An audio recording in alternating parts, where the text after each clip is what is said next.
on a river called Cakefield. Special to so many who proudly served our country here. She was named for Lafayette and known for cotton mills. I'm talking about my hometown, Fayetteville.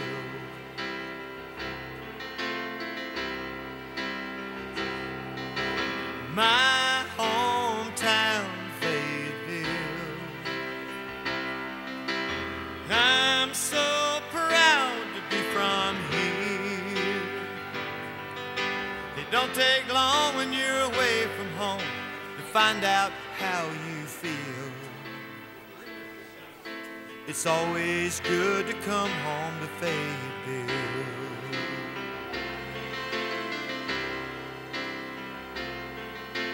Babe Ruth hit his first one, heard around the world.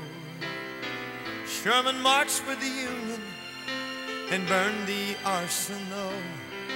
Old Market House still standing, but stands for freedom's will. I'm talking about my hometown, Fayetteville.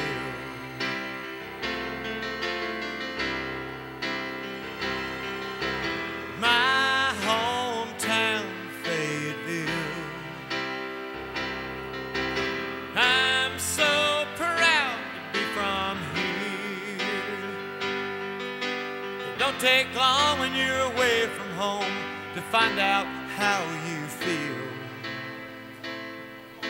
It's always good to come home to Fayetteville. My all-American city, Fayetteville. Talking about my hometown.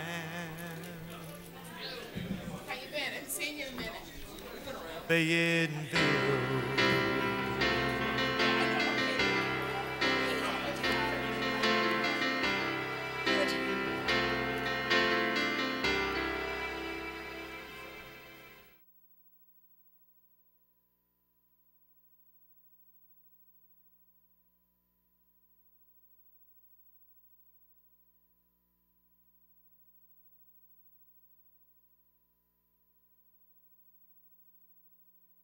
Council meeting, and thank everyone for coming tonight. We ask that you stand for invocation, which is tonight going to be led by Reverend Franklin T. Reed, and then if you would remain standing for our Pledge of Allegiance.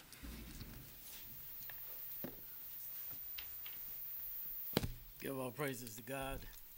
Those that would like to bow their heads, you can do it at this time. Dear God, I ask for the intelligence from on high tonight, O Lord, to give to the city council to make proper decisions in these issues tonight.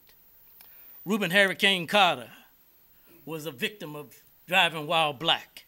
He put 15 years in a federal penitentiary before he was released. Not guilty. On the flip side, a woman was abducted in the back of a car. The police acted on a hunch, opened up the trunk, and saved her life. May I make a suggestion? If a police stops a car over 10 times, he should put on administrative leave, or off duty. Brought back into the department, if he stops the car over 10 times again, he should be put out of the department, because this police force is going to become one of the best police forces in the United States, because it has a leader here that can make it that way. And that leader is Chief Burgermine. As Edgar Allan Poe would say, my head is bloody, but unbound. I am the master of my faith, and I am the captain of my soul. I ask the city officials and the city council to be the master of their faith and the captain of their souls. Amen. Amen. Pledge allegiance to the flag of the United States of America and to the republic for which it stands, one nation, under God, indivisible, with liberty and justice for all.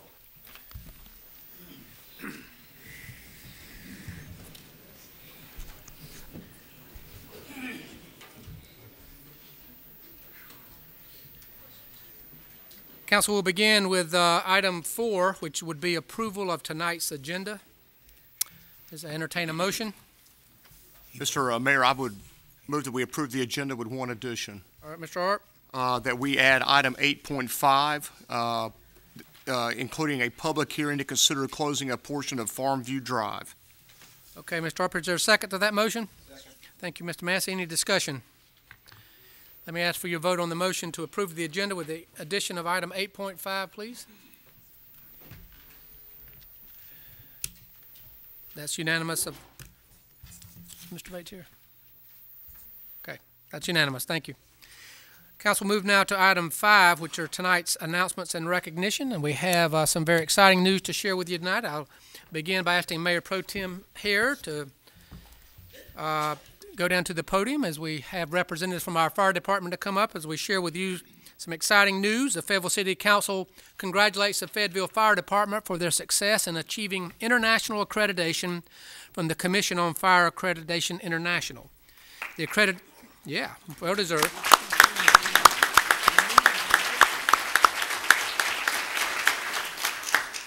The accreditation was a long and laborious process led by Battalion Commander Mike Hill that took 4 years to complete. The process consisted of a thorough self-assessment of departmental strengths and weaknesses as an ongoing quality improvement plan to continue the department's journey on the road to excellence. During the accreditation process, the fire department used the self-assessment manual, the standard of cover, risk analysis, and strategic plan documents to outline the way the department operates and the level of services it provides. These documents were then compared to Commission on Fire Accreditation International Standards. An on-site peer review team comprised of 4 members of the Commission on Fire Accreditation International validated the fire department's self-assessment and confirmed the department's future plans to maintain and advance the current level of performance. Only 148 departments in the world, let me say that again, only 148 departments in the world have achieved international accreditation. 10 of those are located in North Carolina. International accreditation is important to the city of Fayetteville and our citizens because the goal of accreditation is to have continuous improvement in the fire department to provide great services to the community. The accreditation process helps the fire department evaluate programs and services and how staff improves on them. And most importantly, the fire department has a clear picture of where the department has been, where it is now, and what needs to be done to improve. The Fayetteville City Council proudly congratulates the Fayetteville Fire Department for their hard work and commitment to achieving international accreditation and striving to provide continuously improving services to our citizens. Congratulations.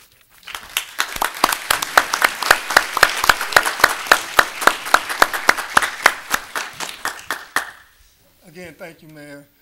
Just to let everybody know, this recognition is not just about the fire department. It's about our community. It's about our city. We strive to do great things as a team, and we're just part of a team. It wasn't just the fire department alone. It wasn't just an individual alone. Like I said, it was a team effort. So we appreciate the recognition, and we'll do our best to carry on the leadership that's come before us. Thank you. And Mayor, members of council, I thought my last time I was here was going to be my last time, but did get a call from the manager, asked me to be here tonight. I would like to add one thing to what Ben said. The accreditation of the fire department, now you have 2 public safety agencies in your city that are accredited. And along with that double accreditation, you're an all-American city. So when you compare other departments, both police and fire, look at all-American cities, look at accredited departments when you want to do a comparison. That's hard to beat when you have a dual accredited agencies within your city and an all-American city all at one time. I appreciate the opportunity, enjoyed it, and thank Ben and the rest of the staff. And as Ben said, it was a whole city effort. It just wasn't the fire department. And the 330 folks on the fire department did a great job to get that over in 4 years. Thank you. Thank you, sir.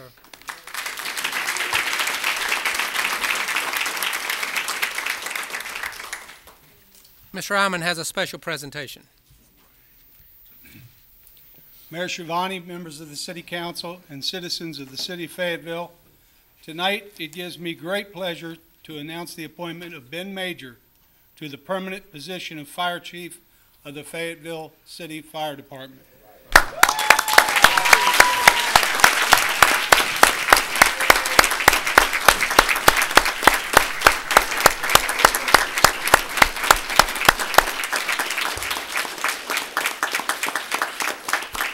have a few comments to make, and then I want to present the chief with his new badge. Just stay right here, Ben. Chief Major has served as interim fire chief since April, following the April 16th tornadoes when former Fire Chief Benny Nichols was assigned exclusively to disaster recovery. Chief Nichols, who's here this evening, retired July 1st and has served as a longtime mentor to Chief Major. In my opinion, Ben Major is an excellent choice as Fire Chief of the Fayetteville Fire Department, given his proven ability to oversee department operations, his knowledge of the department, and during his time as interim chief, he's led the fire department to the international accreditation, which we just discussed. In addition, he brings over 27 years of fire service to the position, having started with Fayetteville Fire Department as a firefighter in 1984. Chief Majors has risen through the ranks, serving as firefighter, lieutenant, assistant fire marshal, captain, training officer, battalion commander, and assistant fire chief. He has completed the executive fire training officer program at the National Fire Academy in Emmitsburg, Maryland. As fire chief, Ben will plan, direct, and review the activities and operations of the fire department, including fire suppression, prevention and investigation, fire safety education, and emergency medical service. Chief Majors has shared with me his exciting vision for the future of the Fayetteville Fire Department, and is one which we can all embrace. Not only is Chief Major committed to the Fayetteville Fire Department, but he is committed also to the Fayetteville community. He grew up in an Army family and moved here with his family as a child. Chief Major has lived here for more than 30 years, playing basketball and running track at E.E. Smith High School. He attended UNC Pembroke on a track scholarship, and while at Pembroke, he was a 2-year All-American track athlete. As your All-American City Manager, I'm particularly pleased to have an All-American Fire Chief serving this All-American city.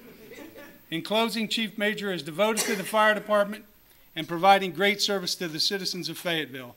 I'm excited to appoint him Fire Chief, and I'm certain he will continue the strong tradition of improving our outstanding fire department.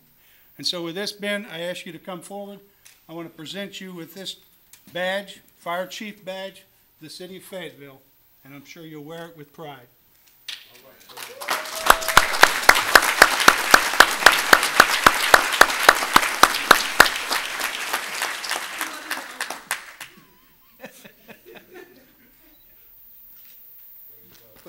It's all yours.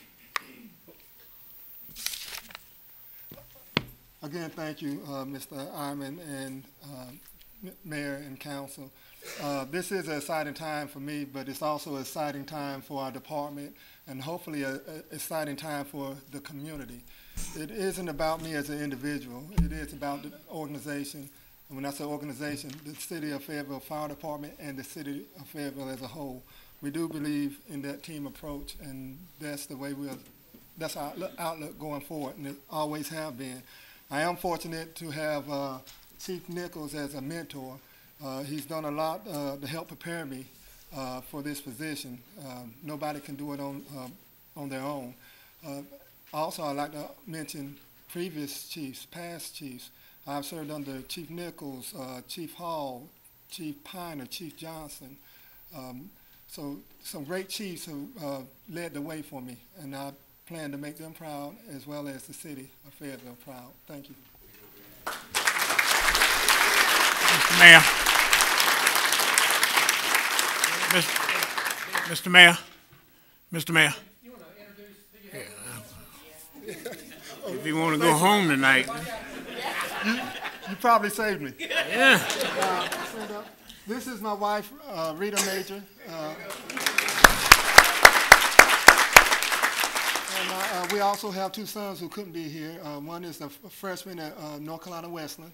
All right. And one is a junior at North Carolina State, who also runs track. So, Okay. thank you. All right, then.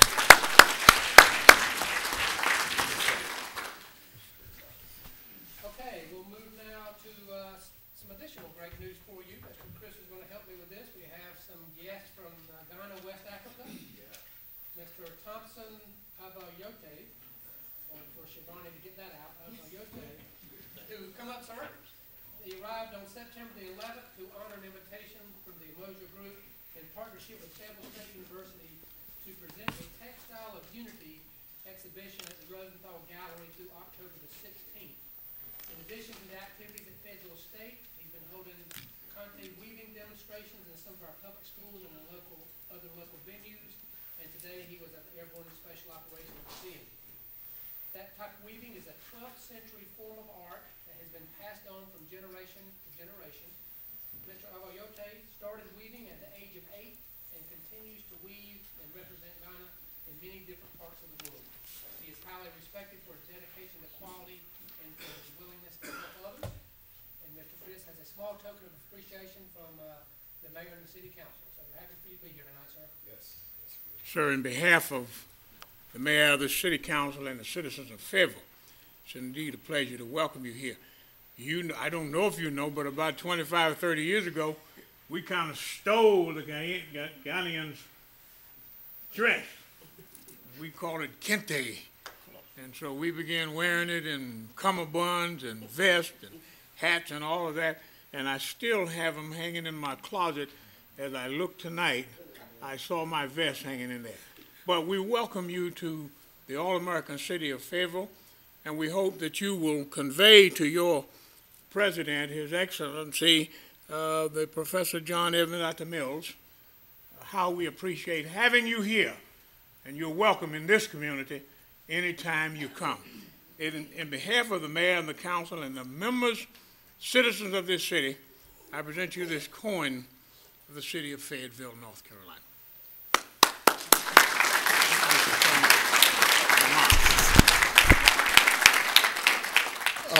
Thank you, the mayor of Fayetteville State. Thank everyone, ladies and gentlemen. I am proud. I'm happy to be here today, representing Ghana as well as Africa and West Africa, and also my state, Adakulanyingbe, in the Volta region. Thank you very much for your presentation. And I have a message for the whole state of Fayetteville that I want this state from today to become a sisterly state to my state, Adakulanyingbe in Ghana. Thank you very much. I appreciate all that.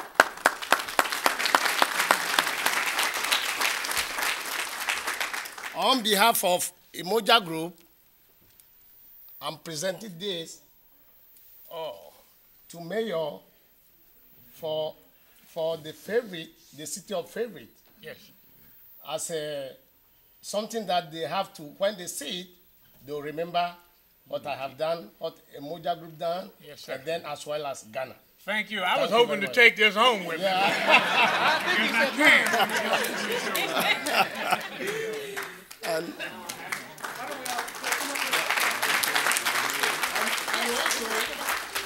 And also, what I have here, the written is City of Fayetteville. Yes. But I cannot left out my honorable mayor. Wow. So something nice, or even then you hang it.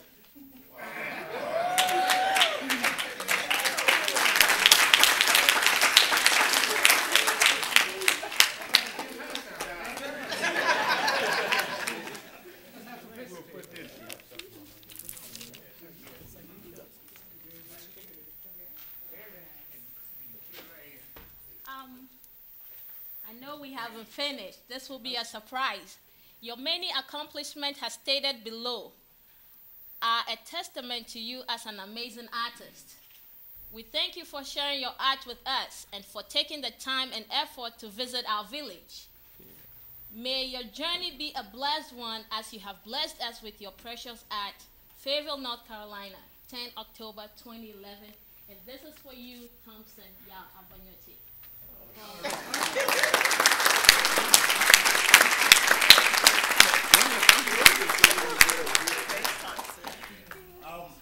I thank Emoja Group very much.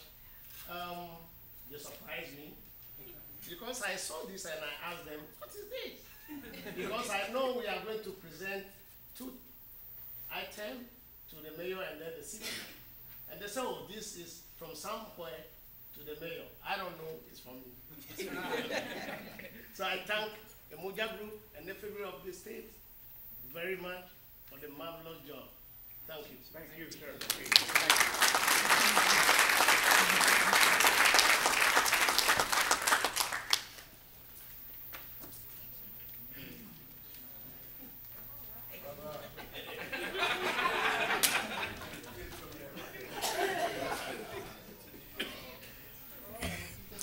That does not, Mr. Mayor, that does not make you a tribal chief yet. Okay, sir. Okay, we'll move now to some additional information. I want to share with us, Mayor Pro Tem Hare has some information on the Toys for Tots. We understand there was a big battle this weekend, sir.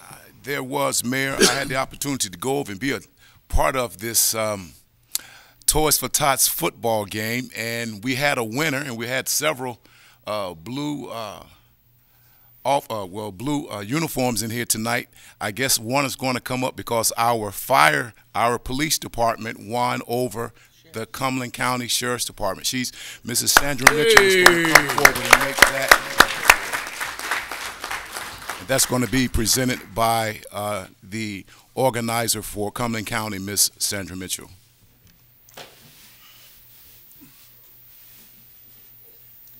Good evening, Council and City of Fayetteville. Again, my name is Sandra Mitchell, and I am the Cumberland County Coordinator for the United States Marine Corps Reserve Toys for Tots. And we had our first flag football Super Bowl on this past Saturday at Methodist University. And we did have a winner with a score of 20-13. We would like to present the 2011 Toys for Tots Super Bowl flag football trophy to the City of Fayetteville Police Department. All right now. Chief Bergermine.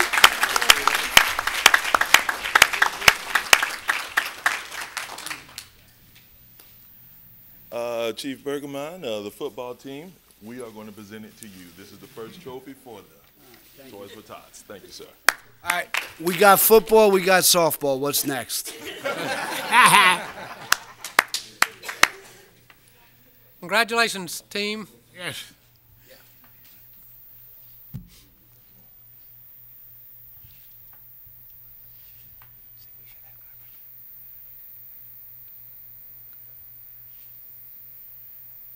Chief, you got to go for two-peat next year, okay?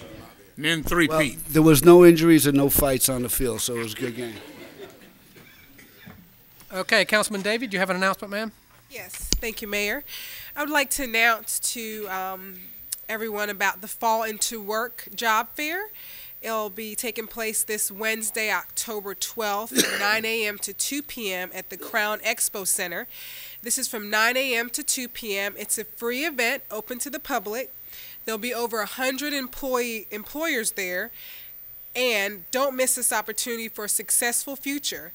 The partnerships for this event is DSS, FTCC, the City of Fayetteville Community Development Department, Beasley Broadcast Group, and the Fayetteville Cumberland County Chamber of Commerce. So I just wanted to invite everybody to this job fair on Wednesday. Thank you, Mayor. Yes, ma'am. Thank you. Okay, Council, we'll move now to tonight's consent agenda, item 7.0. Is there a motion? Mr. Hurst? Yes, sir, Mr. Mayor. I would move to approve the consent agenda except pull item 7.2. Ms. McDonough? I'm sorry. We do need to do the public forum. Ms. McDonough's giving me that look. Apologize for that. We have the public forum first. Mr. Hurst, hold that idea. Let me read the directions for that. The public forum is designed to invite citizen input and discussion. Public forums should last no longer than 15 minutes, and each speaker will have up to 2 minutes to address council on issues related to the City of Fayetteville. Speakers will not discuss matters regarding the candidacy of any person seeking public office, including the candidacy of the person addressing the board. When you see the light located on the podium change from green to yellow, that means there's approximately 30 seconds left. And when you see the timer located on the podium blink and change from yellow to red, that means the full 2 minutes has expired. When your name is called, we ask that you come to the podium and state your name and address clearly for the record. So we'll open tonight's public forum. Madam Clerk? The first speaker tonight, Mr. Mayor, is Mr. James Pop.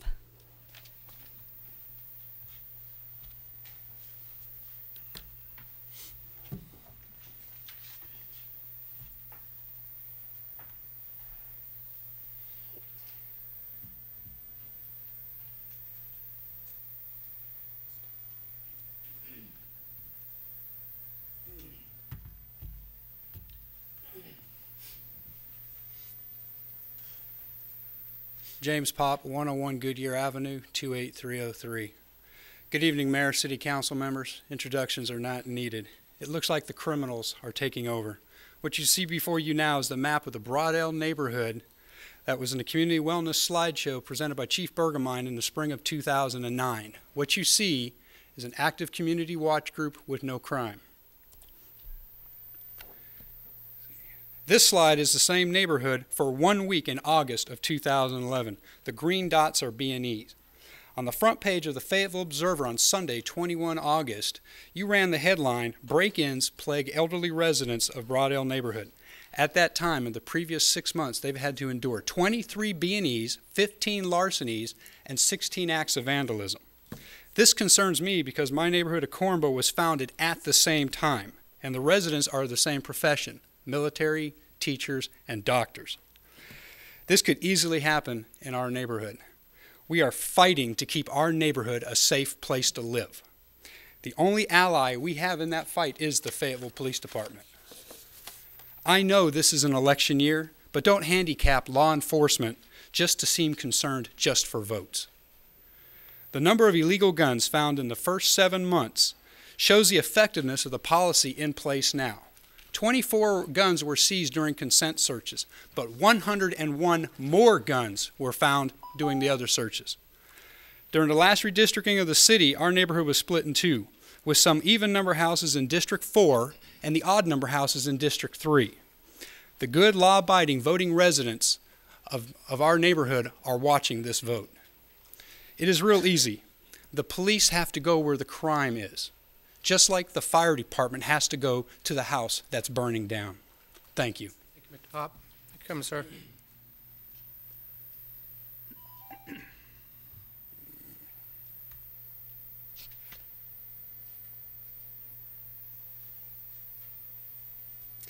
Our next speaker tonight is Mr. Chad Brown.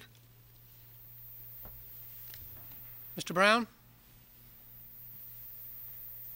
Much to left, ma'am. Go to the next one. Third speaker is Ms. Sandra Mitchell. She's gone. Okay. Fourth speaker, Aronimi Mohammed.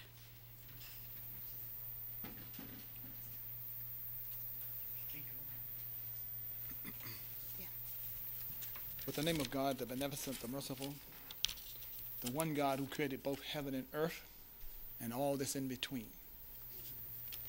I am Imam Irani Muhammad, the founding pioneer of the Muslim community here in Fayetteville, North Carolina, and the founding pioneer of Masjid Omar ibn Said. It's the first masjid built in the state of North Carolina by African American Muslims before any other city. We're very proud of it. We would like to make it clear and make it known. Town Hall Meeting Solutions to Crime Committee that Irani Muhammad headed up 20 years ago in Fayetteville and Cumberland County, we came up with 10 solutions to all the crime. We cut the murder rate in half in 1992, 93, 94. We got rid of the gangs, got them in half. The police department, sheriff department, and the FBI, they have solutions to these crimes. I instruct the mayor and the city council, get with the police department and get our 10 solutions. They worked. They worked in 1992, 93. We sent them to Washington, D.C., to President Bill Clinton, the FBI. They used it. The other thing is Fayetteville State University, my school, is having homecoming week. We need the city cleaned up. It's dirty. Grass is running in the street. Broadale is a fantastic neighborhood, but you're not helping DJ Hare, our good councilman, keep it clean. You have city manager needs to get his staff to go over and sweep and cut the grass and sweep the streets. It's got to be done. That's part of 10 solutions. The other thing in the Fayetteville Observer, September the 14th, it says clearly, local economy, talking about Fayetteville and Cumberland County, outshines the nation. Brothers and sisters, that is part of Imam Irani Muhammad's good hard work for 20 years to help bring BRAC to Fayetteville and to North Carolina so that we can get the money and the taxes in the state of North Carolina and not continue to send it back to Texas. This is what we worked on. It's $1 billion a year last year. It's $1 billion this year. That is how we outdid most of the rest of the country when it comes to a particular city. The other thing is we're cutting 100 jobs from Fayetteville State University. with the help and the support of the North Carolina Legislative Black Caucus and the state legislature. That is in order that Fayetteville State University will remain an historically black college and university. DJ, how you have my full sir. support. Thank you so much, sir. Thank you for coming.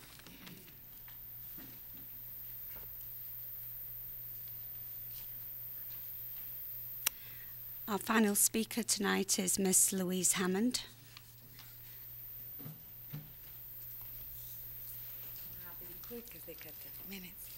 Louise Denise Hammond, 1600 Vienna Drive.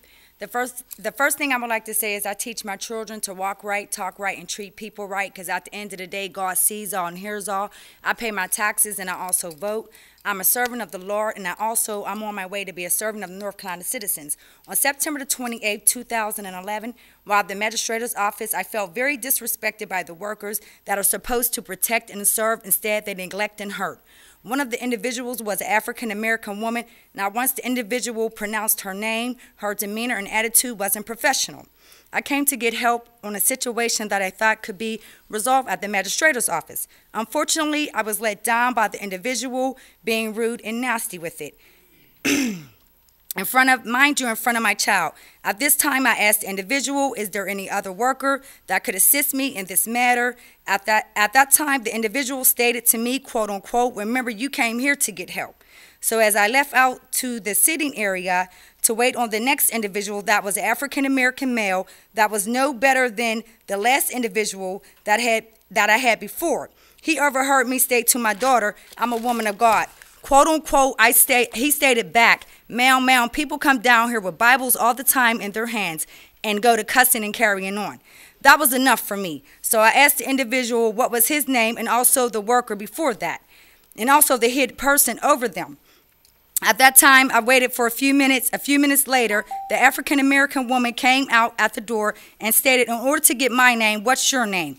While that was going on, another African-American woman comes around the door with a smirk on her face. Mind you, I swore in earlier and stated my name to the individual earlier. I exit out the magistrator's office. I proceed to the sheriff's and asked them who was control over the magistrator's office. That's when they gave me Mrs. McLaurin. I contacted Mrs. McLaurin. Ms. McLaurin said Judge Kisner was the head person. At that time, I stated to her, this matter is a serious situation that's going on. Like my parents say, ain't nothing worse than an educated fool. And I know my parents didn't raise no fool. I'm just not here for myself. I'm also here for the individuals that can't speak for themselves, for us, the North Carolina citizens.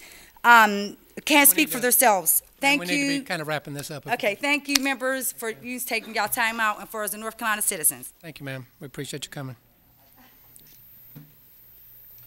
I have no other speakers. Okay, we'll close the public forum. Thank everyone for coming tonight. We'll move now to item 7.0, which is tonight's consent agenda. Mr. Hurst? Yes, sir, Mr. Mayor, and it would be to approve the consent agenda except to pull item 7.2. Okay, we have a motion. Is there a second? Second. Thank you, Mr. Bates. Any discussion on the motion? The motion will be to approve the consent agenda with the exception of item 7.2. Let me ask for your vote on that motion, please.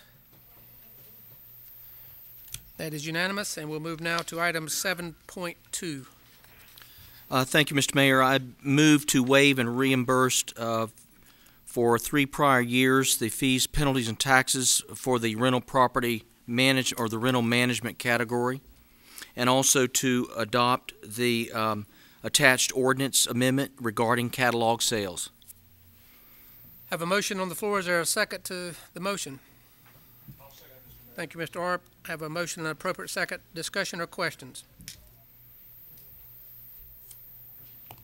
Hearing none, let me ask for your vote on the motion, please. That motion carries. Those in favor, Mr. Chris, Ms. Applewhite, Mr. Hurst, Mr. Shivani, Mr. Hare, Ms. Davey, Mr. Art, Mr. Massey, Mr. Moen. In opposition, Mr. Bates. We'll move now to item 8.1, which is the Police Department consent search suggestions, and I think Mr. Iman's going to bring us up to date on this particular initiative.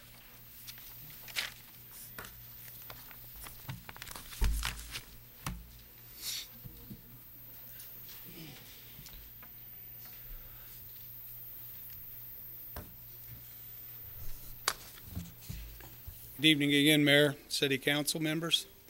Last Monday, during the October 3rd City Council work session, you heard a presentation by Chief Bergemine, and at the conclusion of that presentation, the City Council indicated a majority concurrence with the recommendations of the Fayetteville Police Department and Chief Bergemine with regards to the modifications of the traffic stop consent search procedures that are currently in place.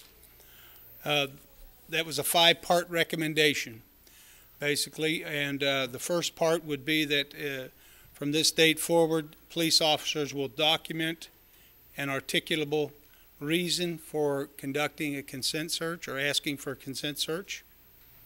Second, the police department would begin tracking the location and the time when consent searches take place and where. Third, the city would move forward at an aggressive, a faster pace of replacing in-car cameras for all police cars in the city. You just approved, as a part of the consent agenda, item 7.3, which was a budget amendment. A part of that budget amendment was $200,000 additional funding for in-car police in-car cameras for the police cruisers. In addition, the department has applied for 2 grants totaling $150,000, which should enable us to complete the entire fleet with cameras. The fourth item of the recommendation would be to reinstitute study circles. Mr. McElrath has initiated that process and has identified a budget necessary to carry that out. And the fifth is to develop an implementation plan and schedule for putting the above items in place and the timeline for doing so. With that, I will conclude this presentation and ask if there are any questions, and also ask Chief Bergemine to come forward to assist with questions. Thank you, Mr. Hammond. Okay, Ms. Applewhite.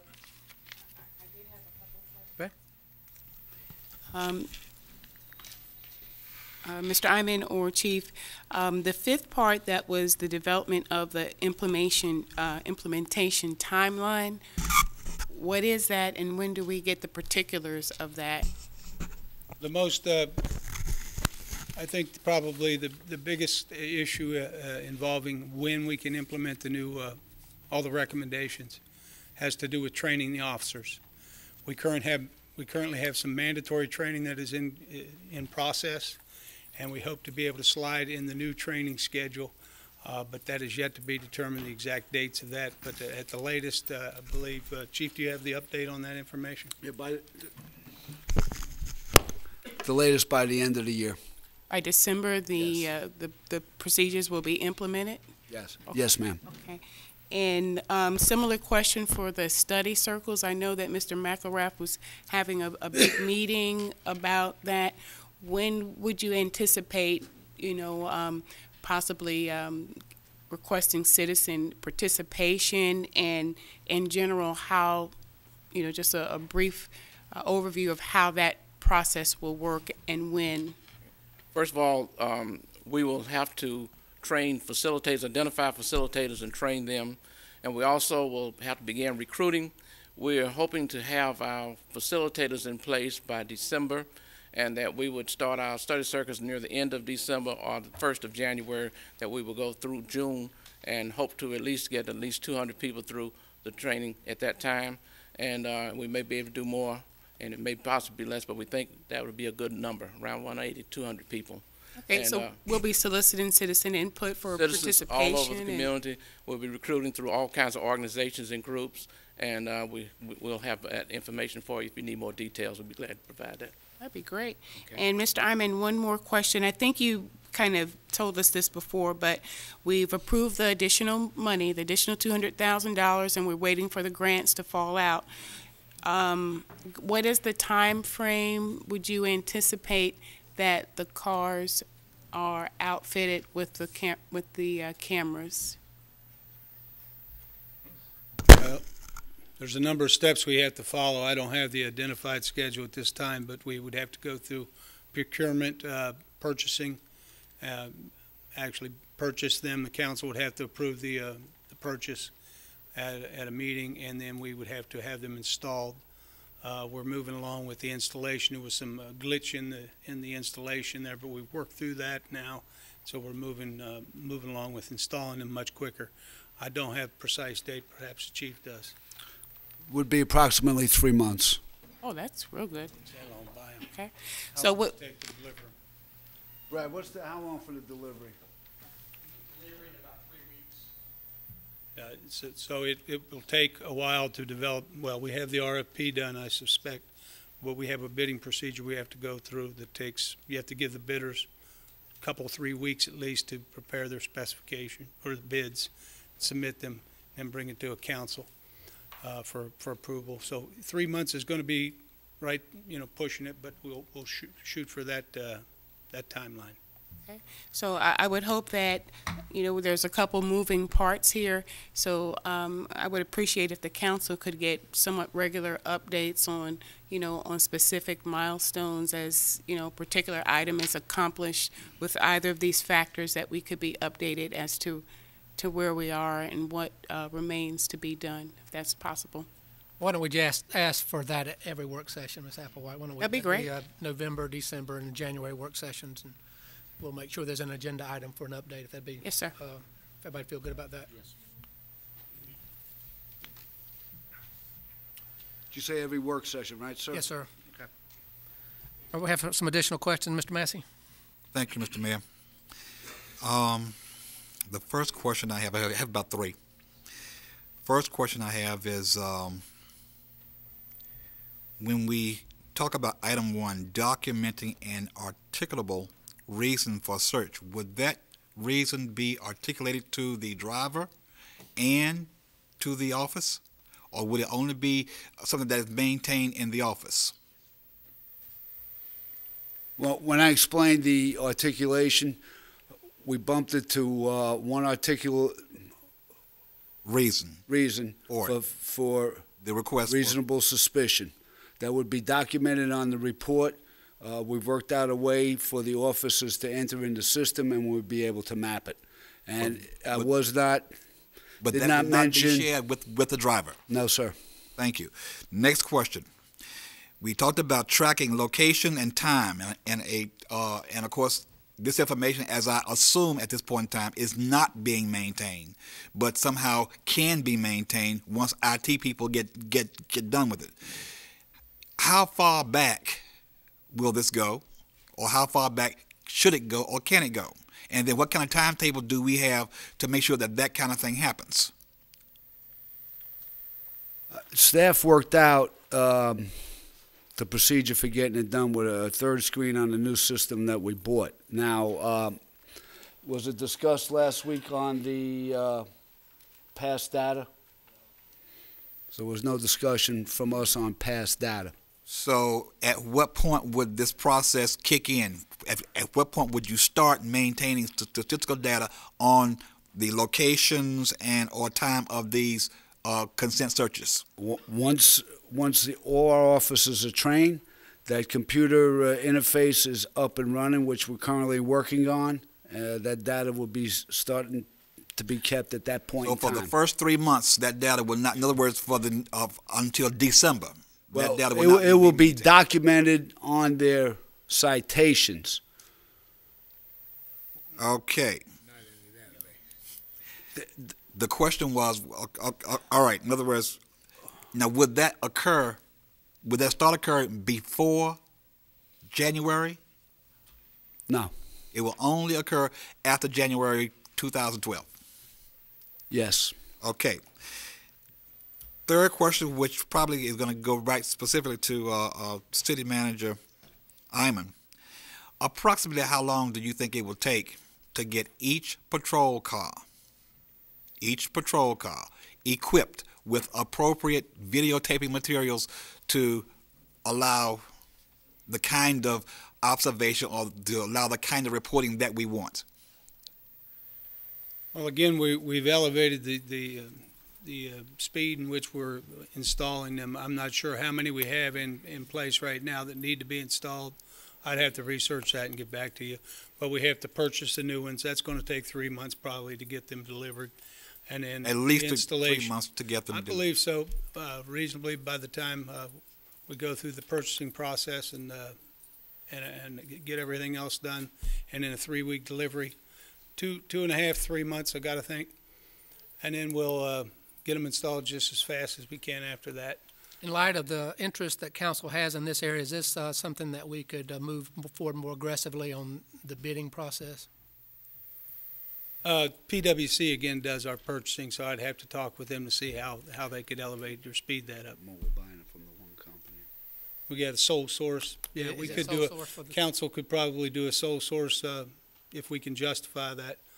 Well, let's research that anyway to see if we could speed that up. Okay, and the next and last question is this one, and either one of you all can handle it. I asked the city manager on last Tuesday to forward each member of council a copy of the consent form that was used up until 1999. And having read that form and having looked at it, whatever, it looked fairly innocuous in terms of basically what it asked of the citizen in terms of having the citizen sign off on that process. What problems do you see that if in fact we do not or we are not able to get all the cameras in place, we'll say in a timely fashion, and I'm sure we will do that, but just in case it doesn't, what problem would it be to revert to that form that was used in 1999 to, how would that impact law enforcement in the Fayetteville community? And more importantly, why was it stopped used in 1999? Stopped being used? Well, once again, it was stopped being used in 1999 when the state come out with the traffic stop reports. So the state basically created the environment to stop using that form. Once the state came out with the forms, they had all the various options on the form for types of searches. We stopped using the form. Had that form caused you any problems with the court systems? Those forms came up under challenges at various times as we worked through the court system. These were things that we discussed last week. We had challenges from the form, officers being accused of coercion, etc. Did those challenges to the forms rise to the level of not using them any longer because they were more of a problem than they were a solution? That I don't know. I know when the state comes out with the forms, we chose to go with the state forms instead of going with the city, with the forms that we have. We're using the 1999 forms mainly for residences, sir. Okay, thank you very much. Mr. Chris? We keep saying purchase cameras. I'm assuming now, hopefully, purchase means install as well, right? The money's appropriated. Where do we get the money to install? We do that here. In-house. We do that in-house. But the money is there. We get the cameras, we have the money, we do have the money to install it. We have an individual on staff that is installing them, who's a full-time employee. How many hours does it take to install one? About an hour and a half. But they send down 3 to 4 technicians at a time. Okay. And Now, you pay Chief, them too. I thought I understood you, and let me get it clear. The report will have the articulated reason thereon for the stop. And that will be filed and retained how long? Is there any specific time, or That information would go into our records management system. Okay. Now, so as long as that information goes into our records management system, we're able to keep it. What we want to sit down and develop in regards to the keeping of the disc where all the recordings are, we're looking at 2 to 3 years to keeping that information in-house on file, on the disc. are you taking that, is that a written report now, and are you filing that, or are you converting it into a CD database? Because I'm understanding you're going to use that until you get the cameras. What we're doing now is those cars that have cameras, that information is recorded on a disc. We're keeping those discs 2 to 3 years in the police department. Once we get the interfaces completed where the officers, once they issue a citation and they go to a third screen on the computer, they bring it up in our records management system from the car into the data. Location of the stop, was their consent given, yes or no? That information then becomes a permanent record of our records management system. So the patrol units that do not have the camera now, we're using a written report, a hard copy report? They're using the notes on their citation. Right. And what we're saying is they've, this past week, they found a way to make the new system that we've purchased, the records management system that we've discussed previously, a new way to interface that information where it becomes a permanent part. It's done automatically from the officers on the field.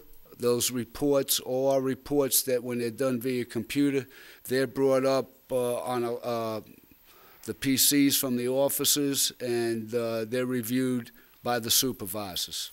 And we will keep that for 3 years as well? That just stays a part of our records forever. Okay. Thank you. That information. The 3 years is 2 to 3 years is the disc that for the cameras that the officers are recording. All right, now go back and tell me, what was that you said wouldn't begin until January?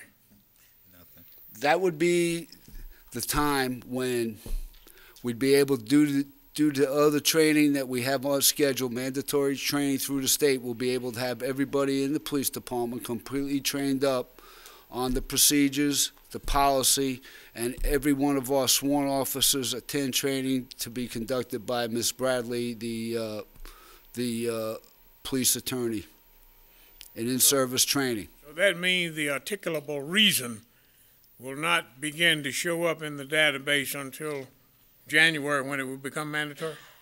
Yes. But currently, right now, they are writing the information down on whether they ask somebody for a consent search or not. But we're not saving it. And say what now? But we're not saving it. Well, it's on their officer's notes. And how long does the officer's notes retain? Well, around here it depends, because some of the folks get called to DWI cases that are 10 and 15 years old, believe it or not. Okay, thank you. All right, any other questions? Okay, do we have a motion to start rolling here?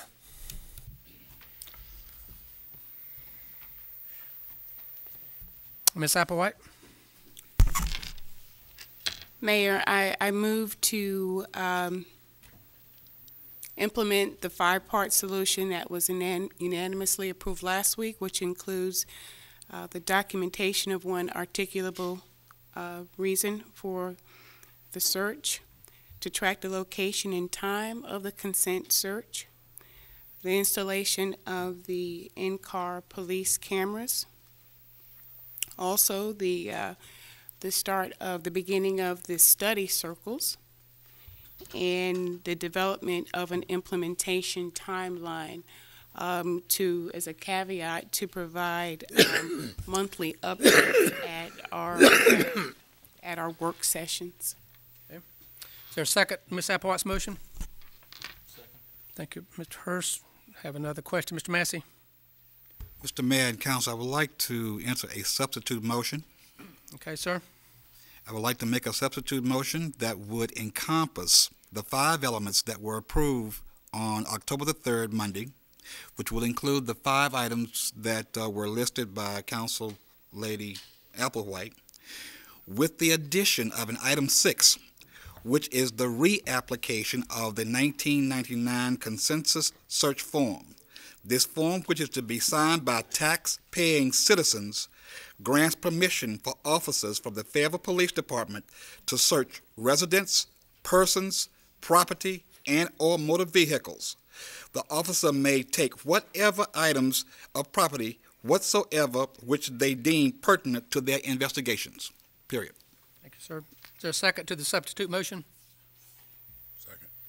Mr. Hare, second to the substitute. Any discussion on the substitute motion? Okay, let me ask for your vote on the substitute motion, please. That motion fails. Those in favor of the motion, Mr. Hare, Ms. Davy, Mr. Massey. In opposition, Mr. Chris, Mr. Bates, and Ms. Applewhite, Mr. Hurst, Mr. Shivani, Mr. Arp, and Mr. Moan. We're back now to the original motion. Is there any discussion on that motion? Hearing none, let me ask for your vote on the original motion, please. That is unanimous. Thank you, council. Okay, we'll move now to item 8.2, update on the city's sustainability plan. I think we have Mr. Dietzen here tonight.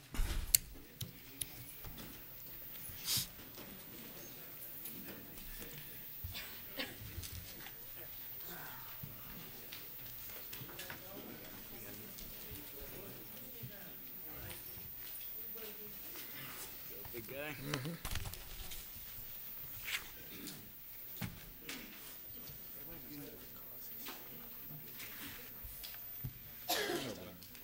These reports all the same, sir? No, they're not. They're all different. So each one of them is different. All right, well, we're going to give them back, and then maybe you can combine them into one. Just each one of them is an example of what we're doing. So they're all different. Okay, we just for an example. Right. Okay. Yes, sir. I'll pass them back around. I hope to get those back at the end of the night if it's possible. I want to remind us of that before you leave. Oh, I'll try to do that. Yes, sir. Good evening, Mayor and members of council. Good evening. Tonight, at your request, I'm here to give an annual report on the Sustainability Master Plan for the City of Fayetteville.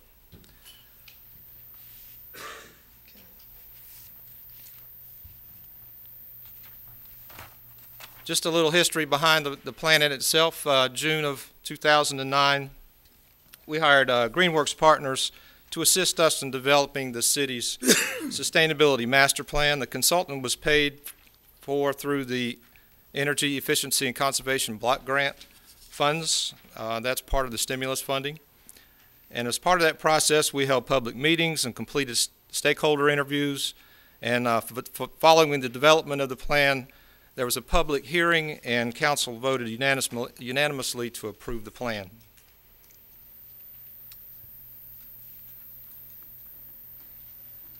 The definition that the city uses for sustainability is similar to what they use across the nation, living today in a way that permits future generations to live the same way or better.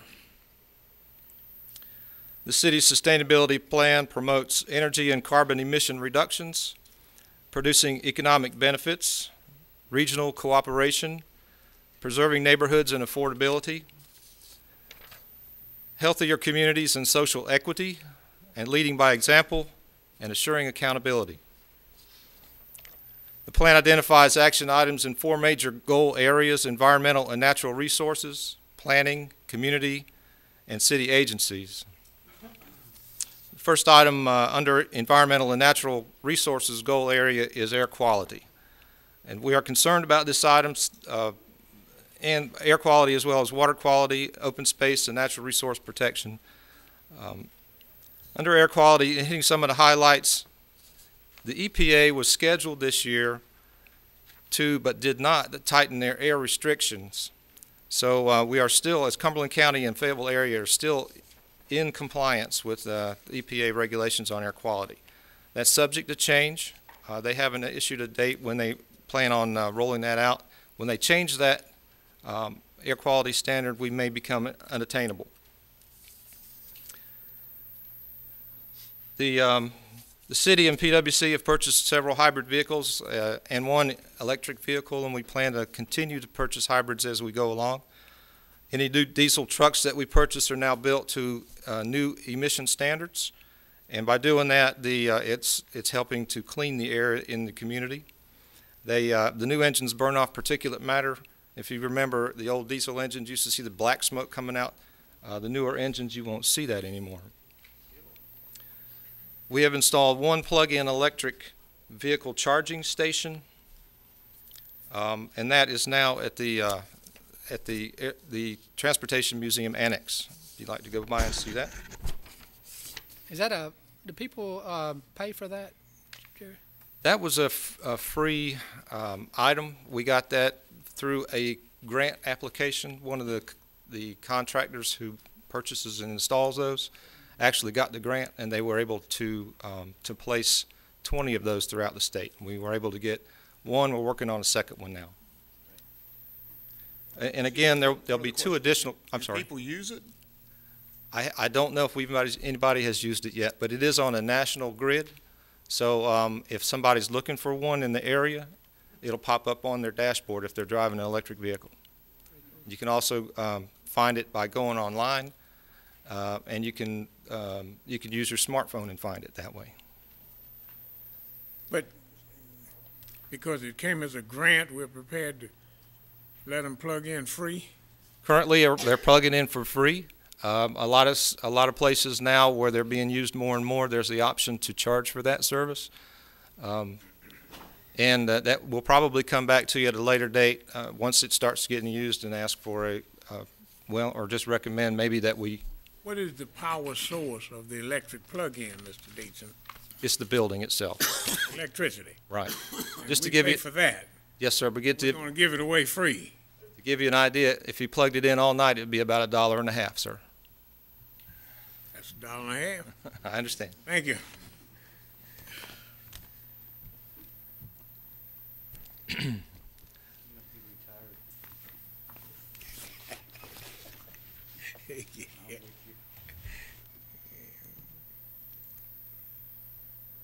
Going on to energy efficiency.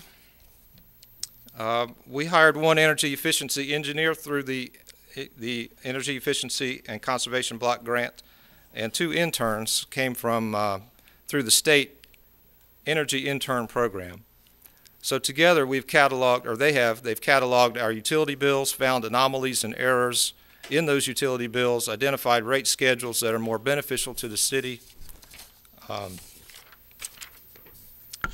and completed nearly 50 building energy audits, which you have one of those in front of you, an energy assessment, and the subsequent reports.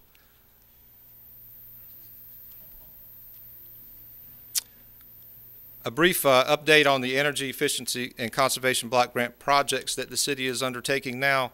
The Sustainability Master Plan, of course, was completed under that grant package. We hired the energy efficiency engineer. Les Hewlett is sitting right over here. Les has been on the job for about 1 year. The interns, though, have left since then. We've now completed the installation of revolving doors at 5 of our recreation centers. We have installed ITS cameras at 3 intersections, which will save energy, save idle time for cars waiting for traffic signals. The energy-saving window film at the airport buildings has also been installed. We anticipate a significant savings from that project.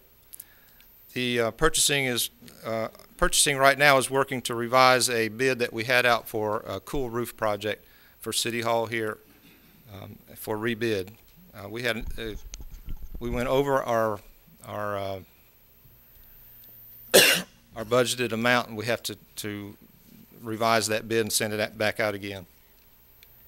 Projects that we're bringing forward later on this year are lighting retrofits for City Hall and some other city buildings, as well as installation for specific outside walls, insulation for specific outside walls in this building, and LED lighting retrofits as well. We've also researched a number of energy efficiency programs or projects for consideration, being an ESCO, which is an energy service contract, which is a guaranteed energy contract. The county is doing well with a couple of theirs on their larger buildings. We looked at green roofs and wet roofs to cool the roof of the buildings, and products that increase existing motor efficiency and potential street lighting changes using LED or induction technology. PwC is a partner on that.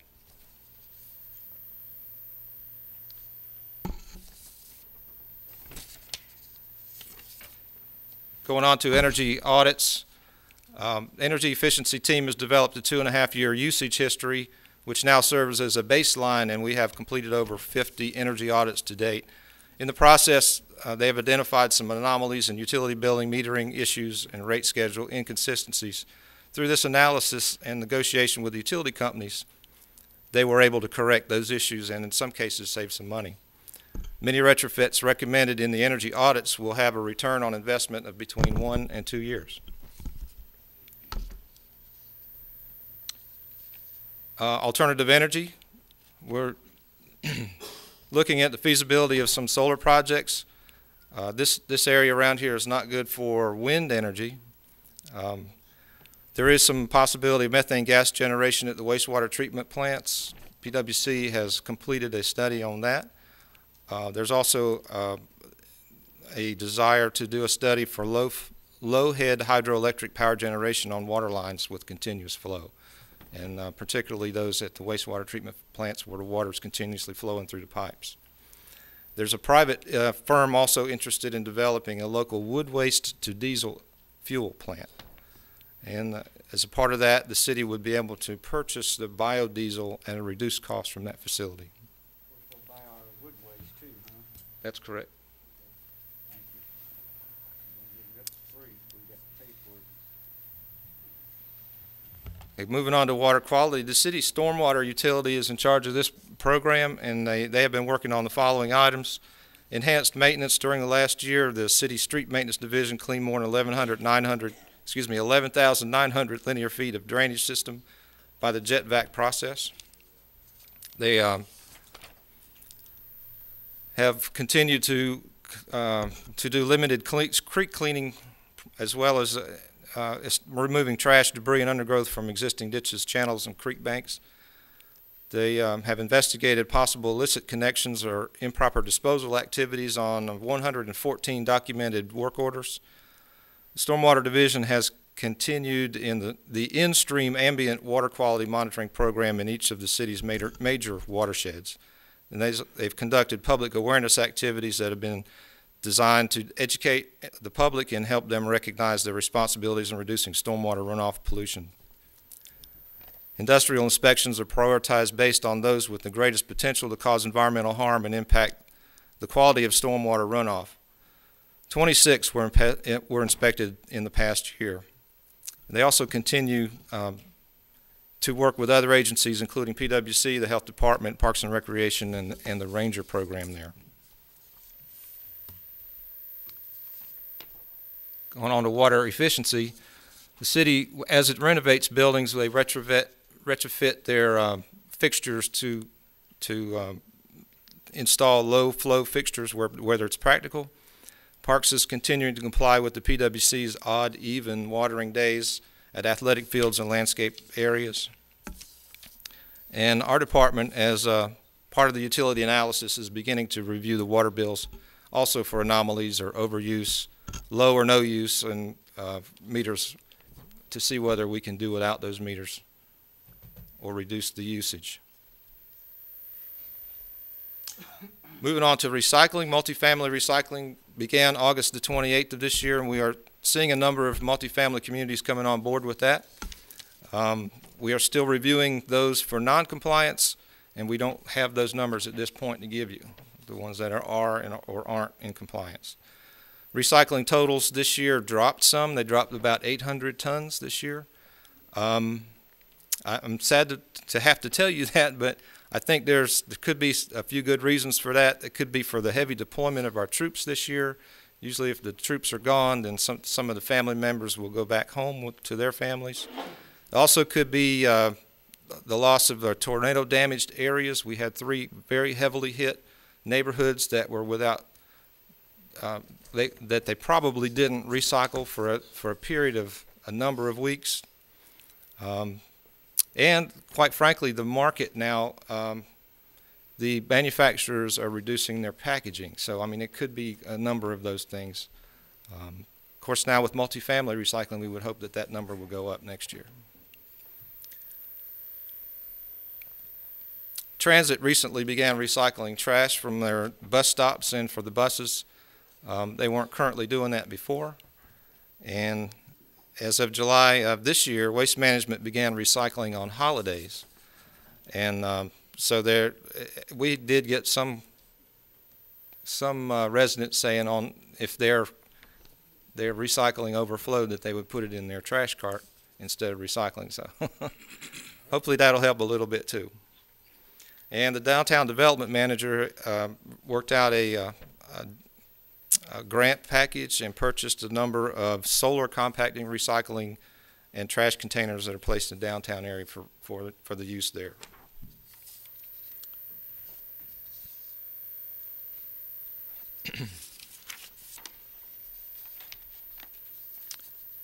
Going on to green building. The North Carolina Veterans Park Center was constructed to LEED standards, and the park was built with LED lighting packages as much as possible. You'll notice that if you walk around, the light fixtures look much different if you look at them. The Franklin Street parking deck is also being constructed with LED concepts and will have LED lighting. The design and construction of the multimodal center will also be LEED Silver certifiable when it's constructed. The current energy efficiency and conservation block grant projects and other general fund retrofits will conserve energy and water. Going on to smart growth, with your strike of the pen this year, you've approved the Unified Development Ordinance and incorporating many smart growth concepts with that ordinance. We shared the use of facilities with Cumberland County Schools. We continue to do that, share the use of the land with the Cumberland County school system, and the newest project there is the New Century School site. Parks and Recreation's bond issue, if passed, will provide more green space and recreation opportunities for developing and existing developed areas. Continued construction of sidewalks will offer pedestrian travel, reduce vehicle trips per day, and make us a more walkable community.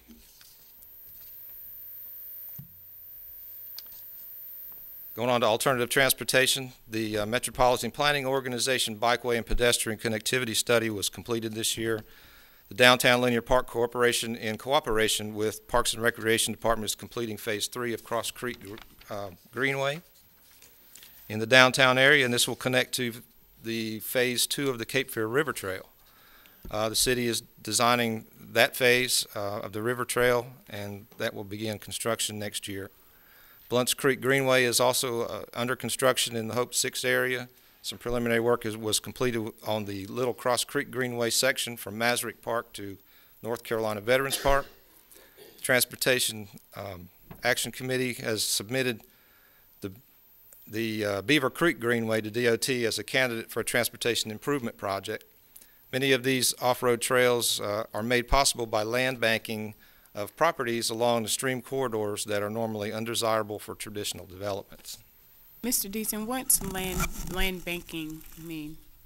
When a parcel of land cannot be developed for homes or streets or what have you, a lot of times the developer will offer that to the city or the county for a donation. Literally bank it, okay. All right. So the city has been accepting those donations over a period of years, and by doing that have developed some corridors along the creeks and greenways throughout the city. Oh, okay. And since they've acquired that property, now it makes it usable for greenways. Okay, thank you. If I can, what does the developer get in return? Lower taxes. They don't pay taxes on that. It eases their tax burden because they transfer ownership of the property. That's correct. To the city. Okay. They can't do anything with it. Get it off their books and put it on ours. Okay. Going on to community and social equity. One of the three important items of the triple bottom line of sustainability is community or social equity. Thanks goes out to our to the Sustainable Sandhills for the promotion of local food sources, community gardens, organic foods, urban farming, and a number of film series that they have throughout the year on food and other food production and other environmental programs. The promotion of local food sources reduces pollution from transportation networks, promotes local jobs and a healthier lifestyle. Sustainable Sandhills was the host agency for the state energy intern program, where 8 interns were hired, and the city received 2 of them for our energy efficiency audits. City's participation, there's a number of efforts that you see on your screen there. I won't go through all of those, but just to hit a few of those. We co-hosted with Fayetteville Beautiful and Sustainable Sandhills an e-waste drive, rain barrel, and compost bin sale this year. Completed a number of our EECGB projects. We participated in the Community Energy Strategic Plan program with the Department of Energy. And one thing that we can be real proud of this year is we've obtained the advanced level to the North Carolina League of Municipalities Green City Challenge Award. And that will be presented to somebody in this group when you go to the NCLM later this month. The third bullet, Mr. Deason, Construction and Demolition Recycling Conference? Yes, sir. That was very helpful, to be honest with you. We went to that. It was in Charlotte, and we went to that. And in the development, construction of the multimodal center, there will be a significant amount of deconstruction of the building out there, which will help us get our LEED certification. We get points for deconstruction. Construction and demolition, and then recycling some of the demolished materials. Is that what we're talking about? That's correct. We would remove door frames and windows, window frames, shelving. Possibly reuse them. Yeah. And that would go to be reused. Thank you. Yes, sir. Instead of thrown in the landfill. Yes, sir. And you get points for that towards your LEED certification.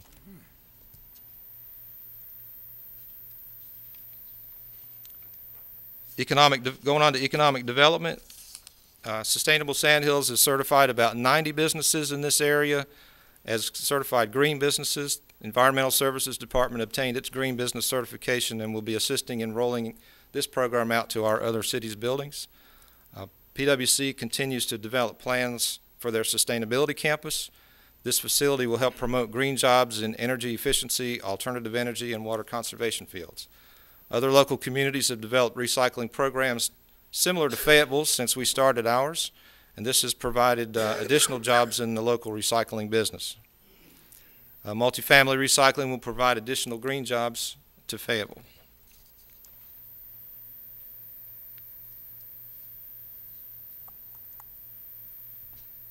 This is a list of additional energy efficiency projects that we've done outside of the EECGB grant package. This is something that's an ongoing thing with our building maintenance department, and you can take a look at that as you have some time.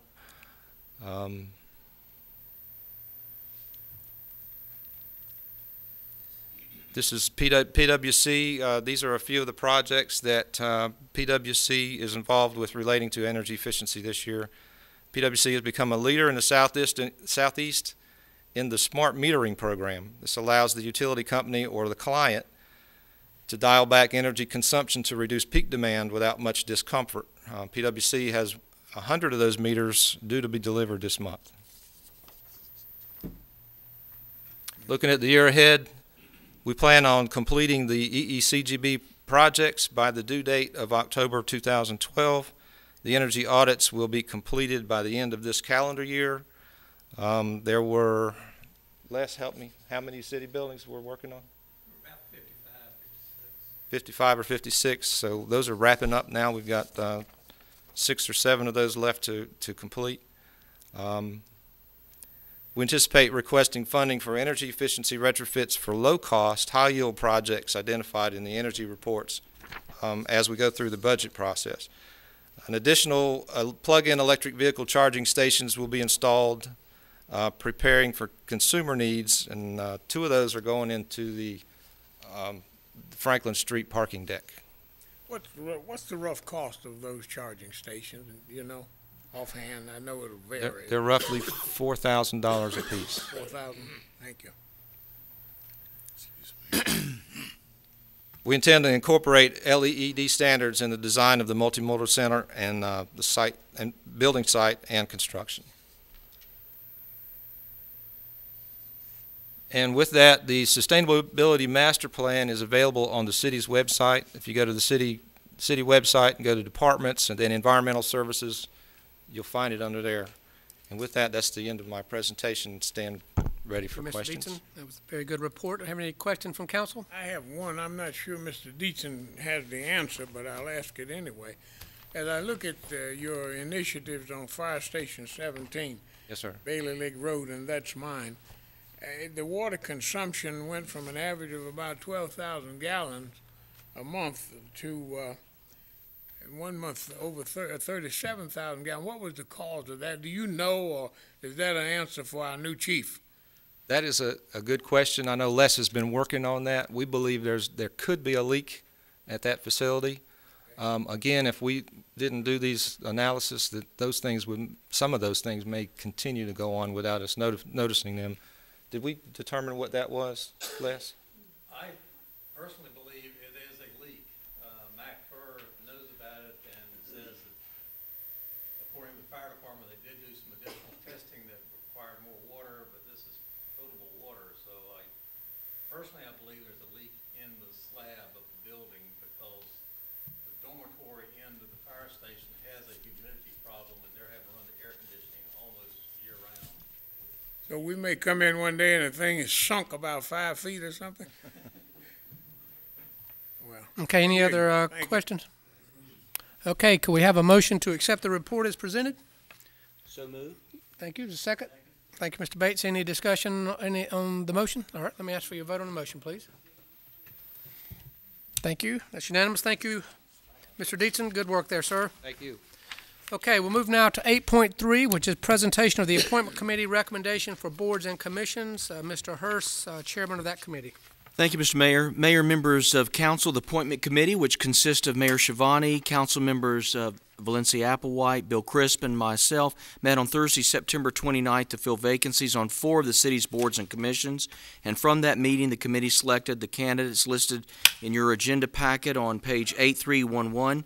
And I'm going to read those names to you. The Fayetteville-Cumberland Human Relations Commission, there were 4 vacancies. Tanya Stanley, Kathy Waddell, Joseph Williams, and Bruce Lee were appointed or recommended for your approval. And the Joint City and County Appearance Commission, 2, move forward for your approval, Joseph Humphreys and Jerome Bell Sr. And for the Joint City and County Senior Citizens Advisory Commission, there were 5. That'd be Willie Wright, Wayne Wampler, Lawrence Ashton, Livia Funkhauser, and Bessie Magby. And I'd like to note that members are still needed for the Storm Advisory Board. That was actually the 4th, but we had none there. So that, and also the Airport Commission, and we'll be moving forward with that next month. With that, I move for council to accept the committee's recommendations. I second that motion. Thank you, Mr. Hurst, seconded by Mr. Chris. Any discussion on the motion, council? And just a reminder, anytime any council member would like to attend those meetings, they're certainly open to the entire council. So we have a motion on the floor to approve the recommendations. Let me ask for your vote on that motion, please. That is unanimous. Thank you. Mr. Mayor, if I can add something else, apply online and email to our city clerk, Ms. Pamela, or call 433-1989. And then for just a point of information, staff did a great job in making some proposed changes to the boards and commissions. It was needed to balance appointments. As you know, in September, in August, actually, when we get the packets, it's 500 or 600 pages long in September for you to, or August for you to vote in September. So they moved 6 boards and commissions over to March for approvals, and that would help balance it out on the number of appointees. So you'll be receiving your packets in March and September. They'll be more balanced. So I just wanted to note that for the council. Okay, thank you, Mr. Hurst. We did vote on that, didn't we? Yes, yes. Okay, thank you so much. Okay, item 8.4 is follow up the Sister City approval process. If you recall, last week Mr. Moan helped us through a process that was a couple of months in the making, and we have a nice chart there that explains that. I want to see if there are any additional questions or what would be the direction of council. Mr. Moan? I'd make a motion to approve, based on what was presented by Mr. Higgins and the mayor, at our work A session. motion, is there a second? Second. Thank you, Mr. Massey. Any discussion on the motion? Hearing none, let me ask for your vote, please. Okay, that motion carries. Those in favor, Ms. Applewhite, Mr. Hurst, Mr. Shivani, Mr. Hare, Ms. Davy, Mr. Art, Mr. Massey, Mr. Moan. In opposition, Mr. Crisp and Mr. Bates. We'll now move to our added item tonight, which is actually going to be a public hearing concerning the Farmview Drive closing.